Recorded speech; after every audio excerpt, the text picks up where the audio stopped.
Mến chào quý vị và các bạn đã đến với kênh của Ngô Công Hân.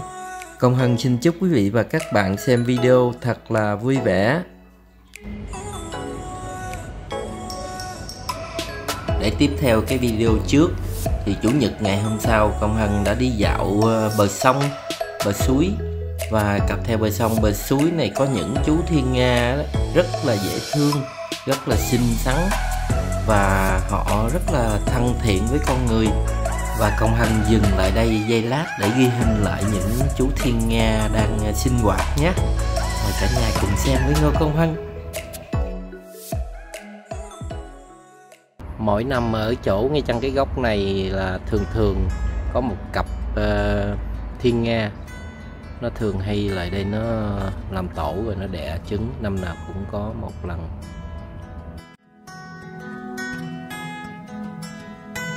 Phía trên của chúng ta là cây cầu được nối liền giữa ba làng là làng Witznau, Olten và Trimbach. Và nhắm theo hướng này là con kênh được chảy dài về hướng Aarau. Còn trước mắt chúng ta là một cái đập thủy điện. Ở bên trái là con kênh dẫn về hướng Aarau, còn phía dưới đập thủy điện là một con suối. Công Hân thường hay đi câu cá.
Có mê ăn bánh mì hoặc là những thức ăn gì của chúng ta.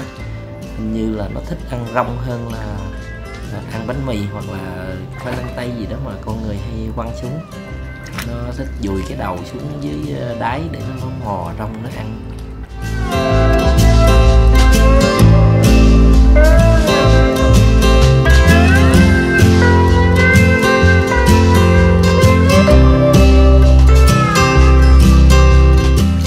Chán ăn rồi đó, bây giờ bỏ đi rồi đó.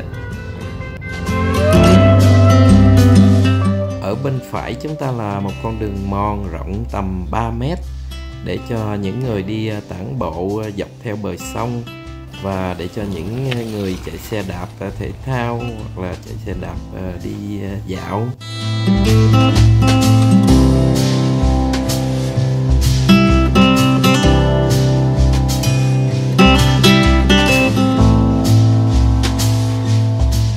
Như là mấy chú thiên nga là rất thích con người đi bộ trên sông, gặp mình đi tới đâu nó cũng đi theo tới đó nè.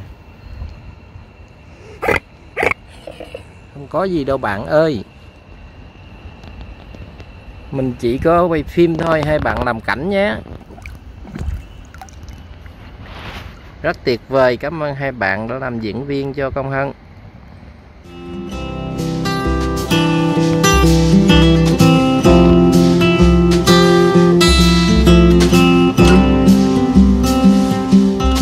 Mình không có mang bánh mì theo đâu các bạn ơi, các bạn đi chỗ khác chơi đi.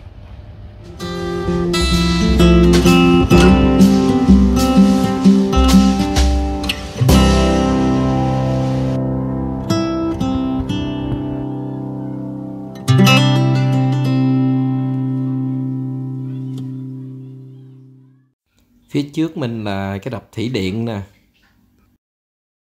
Còn ở bên phải ở trên bờ là cái khu mà để nó trữ điện để nó phát đi cho mọi nhà đó.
Looking in the mirror, so foggy, but I've never seen clearer.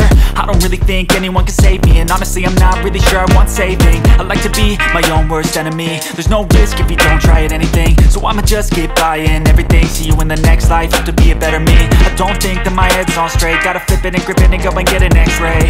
What's wrong with me? I just feel weight pushing on my chest and it squeezes till I suffocate. Better change my mindset, meditate. It's pretty cool that I'm alive and have better days. I could walk, see, hear, I should celebrate. Think I could change my mind, maybe elevate. Living life, every day, late at night, not okay.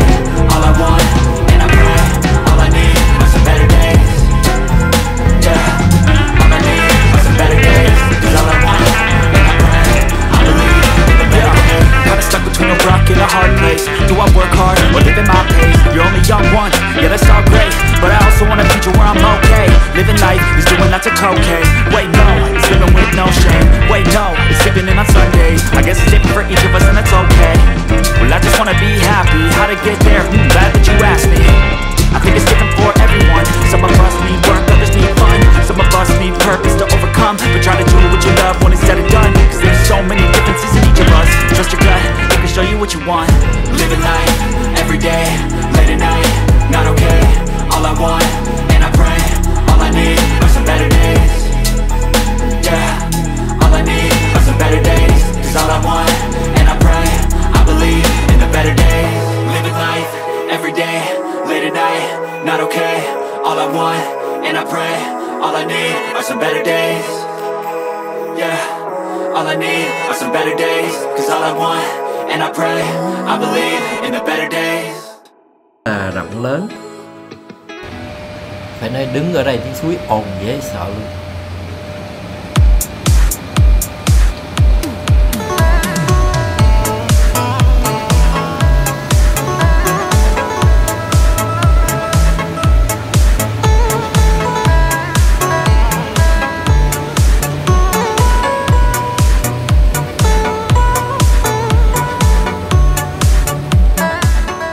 Con đường này cấm xe đạp chạy ngang, nhưng mà cũng có rất nhiều người qua lại bằng xe đạp nha cả nhà. Bây giờ chúng ta tiến dần đi sang đập thủy điện qua bờ bên kia sông. Anh đi rồi xứ Huế buồn hiu đó anh, chim sa đàn không còn nghe hót trên cánh. Em của anh cũng sầu mênh mông khi vắng anh đứng nhìn bên sông. Nỗi u hoài sẽ nạt muộn tim bê bồng. Vì lý do trên cầu này không được chạy xe đạp, có rất nhiều người họ rất tôn trọng luật giao thông, cho nên họ vẫn dắt bộ đi ngang cầu, rồi sau đó họ bắt đầu lên xe đạp họ đạp tiếp. Cũng có một số người họ không tôn trọng, họ vẫn chạy xe đạp ngang cầu.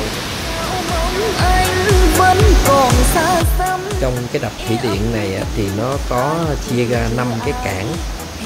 ví dụ như mùa nước lên á, có nhiều nước á, thì họ sẽ xả ra có thể là hết 5 cảng luôn.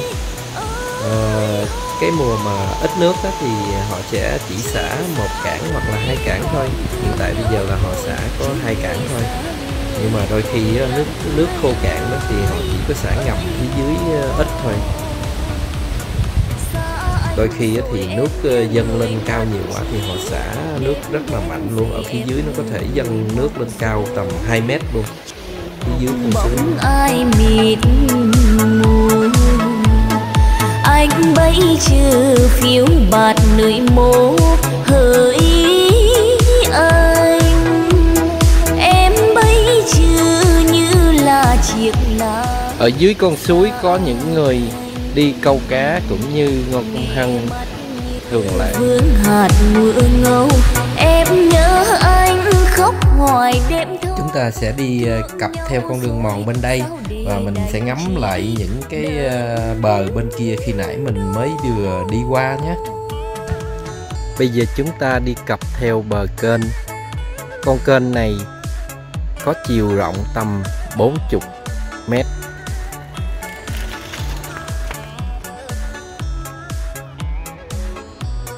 Chúng ta sẽ tiến dần đến cây cầu. Những chiếc cầu được bắt ngang con kênh. Và sau khi chúng ta đến cây cầu, chúng ta sẽ đi qua bên kia sông và bọc ngược về con đường cũ. Và chúng ta đi một vòng của làng Vietnam trên con kênh này. Xa anh rồi em như người mất trí, đêm đêm về em như người mộng du, chờ mộng bóng ai mịt mù.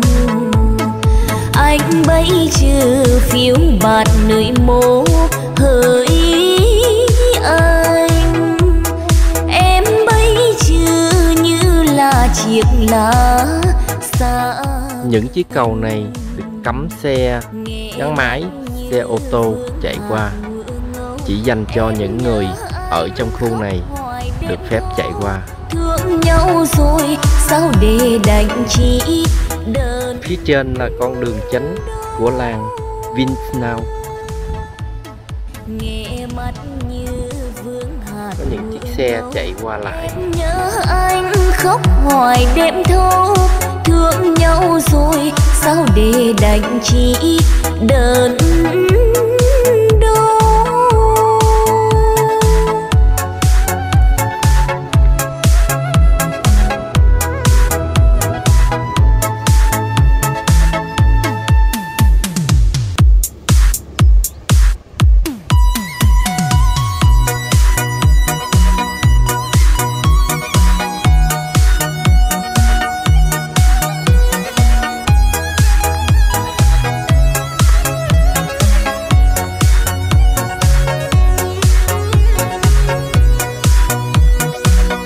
Trở lại Huế thương, bài thơ khắc trong chiếc nón.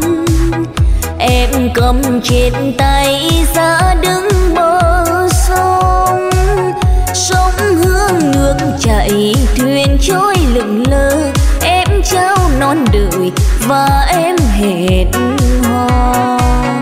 Tôi nhớ khúc ca